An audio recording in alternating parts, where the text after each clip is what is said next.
I'm curious about your brother, because the last time I was at his house was 3 years ago. Yeah, after the Thursday game, After the Thursday night game. Yeah. You're going to ask about furniture, I think. I'm going to ask a little bit about furniture and maybe just how much he's grown up in the last 3 years, because it's been staggering, honestly. He legitimately had a basketball hoop in his living room. Dude, Travis has been... And a pool table. I don't think he had any couches. One of the things I love so much about Travis is that he never grew up. Like, he was like Peter Pan, like the Lost Boys. Is he growing up now, then? For sure. It's changing. And I think that sometimes, you get people in your life that maybe get that out of you, and that's a good thing. That are worth changing for. They incentivize you to get change. There's no question. Right. Okay, so Trav, he's growing up. He is growing up. He's still, though, got that youthful enthusiasm. I think he'll kind of always have that. It's just part of his personality. And I think it's one of the reasons, like, every teammate has ever loved playing with him. Anybody that's ever met Trav, you can't help but just love the guy.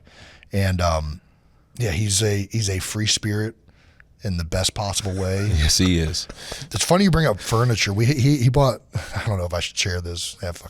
He had these couches, and they were like, it was like green velvet, like over the top couches. I could see that with him. And I go, and I'm like, dude, I'm not going to say the dollar amount, but I'm like, dude, what are these couches? Oh, it's an Italian designer. They made them. God. Let's call them $100,000 a piece. Yeah, he said it's an investment. I'm like, Travis. It's art, Jason. I'm like, Travis, this thing is not retaining it. I came back maybe 6 months after that, and I come back, and one of the couches is like pushed up against the wall. I'm like, why'd you move the couch? And he goes and he pulls the couch back. He had just got a puppy. The puppy had chewed a hole in the back of it. Investment gone. Investment's over. Investment's over. The other thing he had when we were there, he had a mural of himself that somebody had given him, and he was like a little embarrassed about. But it was in his like closet. You turned the wrong way or something, and we were grabbing T-shirts, and I was like, what is this? You and him actually would probably be very on point with like the eclectic kind of like out there artwork and whatnot. Yes. Like there's some good Fitzpatrick artwork. I've never been in your house, Fitz, but just based off of attire alone. Let's say this though. Well, first of all, his attire is way more expensive than mine, but he also does not have 7 children. So you know that I don't have any say in what the house looks like.